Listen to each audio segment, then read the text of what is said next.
Friends, welcome to ज्ञान यार। दोस्तों आज समझेंगे डेक्सा स्कैन। एक स्कैनिंग का एक ऐसा प्रोसीजर दोस्तों जो कि बहुत से लोगों को पता नहीं होता, लेकिन कभी ना कभी करवाना पड़ता है। आपने सुना होगा दोस्तों एक्सरे। एक्सरे की तरह होने वाला एक स्कैन है दोस्तों, जो कि एक्सरे से काफी महंगा भी होता है। तो समझेंगे इसके बारे में। वीडियो को पूरा देखिएगा। पूरी जानकारी के लिए सब्सक्राइब कीजिएगा अगर आप पहली बार आए हमारे चैनल पे। दोस्तों डेक्सा स्कैन, डेक्सा का मतलब सिंपल सा है दोस्तों, डुअल एनर्जी एक्सरे एब्जॉर्प्शोमेट्री। ठीक है, मतलब कि इसमें डुअल एनर्जी लगती है। ये एक्सरे की तरह ही होता है, लेकिन इसमें डुअल एनर्जी यूज होती है। बेसिकली दोस्तों जब हड्डियां टूट जाती हैं या फ्रैक्चर अपन को पता करना होता है तो हम एक्सरे कराते हैं। लेकिन अगर आपको ये जानना है कि भाई हड्डियां कितनी मजबूत हैं, कितनी कमजोर हैं, तो इसके लिए आपको कराना होगा डेक्सा स्कैन। इसमें नॉर्मली एक्सरे मशीन में आपकी हड्डियों की मजबूती पता नहीं चलती है, लेकिन डेक्सा स्कैन जब आप कराते हैं तो आपको पता चलता है बोन की डेंसिटी।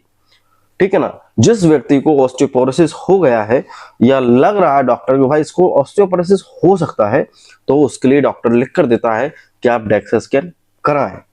अब नॉर्मली दोस्तों इसमें होता क्या है दोस्तों, ये भी जस्ट एक्सरे की तरह होता है। ये थोड़ा महंगा होता है, लगभग 4 से 5 हजार रुपए तक का होता है।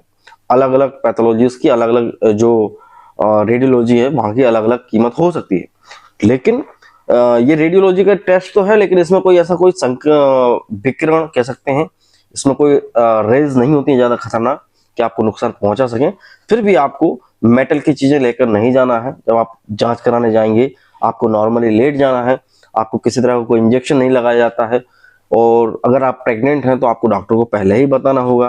ठीक है, तो इसमें बेसिकली 2 फ्रीक्वेंसी की जो यूज होती है एनर्जी, दोनों की दोनों फ्रीक्वेंसी आपकी बॉडी पर डाली जाती हैं। एक फ्रीक्वेंसी आपका जो टिश्यू है, हमारी बॉडी का टिश्यू कह सकते हैं, मांस, वो एब्जॉर्ब कर लेता है। दूसरा जो एनर्जी सोर्स है, उस एनर्जी को आपकी हड्डियां एब्जॉर्ब करती हैं। टेस्ट आता है दोस्तों, उसमें फ्रीक्वेंसी का एब्जॉर्प्शन देखा जाता है कि टोटल फ्रीक्वेंसी का एब्जॉर्प्शन कितना आया है। उसमें से दोस्तों टिश्यू ने कितना एब्जॉर्ब की है उसको माइनस करते हैं, तो आपको बोन का पता चल जाता है कि बोन की डेंसिटी क्या है, बोन में कितना मिनरल मौजूद है। ठीक है ना, बॉन्ड कितनी कमजोर हो चुकी है। तो ये सब पता चलता है दोस्तों। अब ये जान लेते हैं किस किस को लिखा जाता है ये टेस्ट। देखिए, अगर आप महिला हैं, महिलाओं में ज्यादातर ऑस्टियोपोरोसिस 60 के बाद होता है, तो उनको रेगुलर बेसिस पे इसकी जांच कराना चाहिए। 60 प्लस महिलाएं हो या 70 प्लस आदमी हो, पुरुष हो, उनको ये जांच लिखी जाती है। अगर आपकी फैमिली में हिस्ट्री रही है किसी को ऑस्टियोपोरोसिस रहा है तो आपको ये लिखा जाएगा। साथ ही अगर आपकी हड्डियां बार बार टूट रही हैं, बार बार फ्रीक्वेंट फ्रैक्चर हो रहे हैं, तब भी आपको ये टेस्ट लिखा जाएगा। इसके अलावा कई तरह की इंजरी है, चोट लग चुकी है, कुछ भी हो, आपको हाथ पैर में दर्द होता है, या किसी की हाइट कभी छोटी हो जाती है। कई बार ऐसा होता है कि आदमी की 1 इंच हाइट कम हो जाती है ड्यू टू बोन वीकनेस, तो उस सिलसिले में भी दोस्तों आपको ये जांच लिखी जाती है। जब ये जांच लिखी जाती है दोस्तों, तो इसकी जो रीडिंग आती है बेसिकली स्कोर में आती है। टी स्कोर होता है और जेड स्कोर होता है।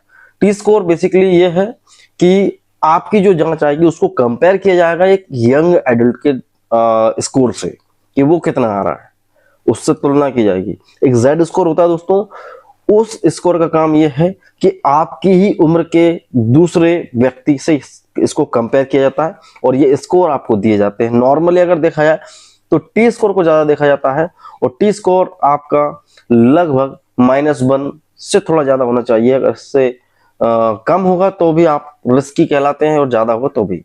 नॉर्मली -2.5 अगर आपको है तो कहते हैं कि भाई ऑस्टियोपोरोसिस हो गया है, आपको ट्रीटमेंट कराना होगा।